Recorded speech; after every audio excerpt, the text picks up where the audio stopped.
서천화재 현장에서 한동훈 위원장이 윤석열 대통령께 폴더 인사를 했잖아요.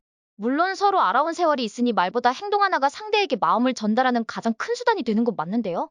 전 이번 기회에 한동훈 위원장이 자신의 진짜 정체성을 보여줬으면 합니다.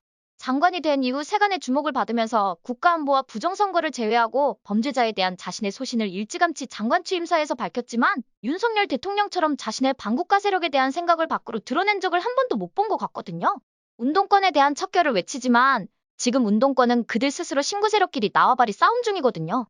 그런데 오히려 정치에 입문하면서 가장 가까이 둔 인물들이 간첩 혐의에 연루된 자와 관계가 있는 사람을 비서실장으로 임명하고 김경률 같은 자들을 최측근이라고 주변에서 말하게 만드니 말입니다.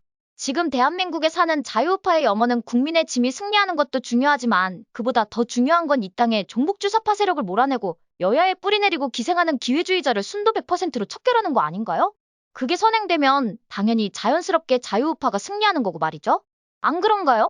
국민의힘의 좌빨 세계에서 밀려난 자들을 끌어들여 어찌저찌 승리한다고 해도 이현주 전 의원이 결국 어떤 걸 선택했는지 보세요. 그게 그들의 현실입니다. 박근혜 대통령님 탄핵당하셨을 때 우파 국회의원이 압도적으로 부족해서 당한 건가요? 테르모필레 협곡을 지켰던 스파르타의 정예부대 300이 페르시아의 100만 대군에게 패배한 원인은 숫자가 적어서가 아니라 내부의 적에 의해 알아낸 협곡을 우회할 수 있었기 때문 아닐까요? 난 테르모필레 협곡을 우회할 수 있는 길을 알려준 에피알테스가 혹시 국민의 짐의 김경률과 같은 부류는 아닐지 걱정됩니다. 이런 자들은 스스로 떠나야 한다고 생각하고요. 그리고 한동훈 위원장이 혹시 대권에 꿈이 있다면 자신의 소신을 확실하게 밝혀야 한다고 다시 한번 강조합니다. 그래야 이겨도 이긴 거 아니겠어요. 한동훈 위원장은 똑똑하고 사리가 분명하다고 믿거든요. 그러니 여기저기서 나오는 잡음이 더 이상 우파의 균열이 되지 않도록 행동해야 할 겁니다.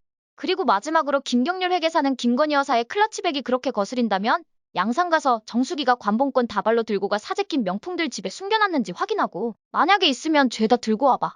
그럼 진정성을 조금 믿어줄게.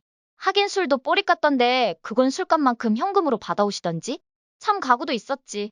말하다 보니 김경률 회계사 그건 눈에 안 거슬리디? 반성하는 차원에서 앞에 말했던 게 사실로 밝혀지면 양산의 정수기는 중국에 측천 모으라고 이마에 타투라도 새기시던지. 그리고 죄명이 일제 샴푸하고 아침에 처먹겠단 샌드위치인가 뭔가는 어떻고?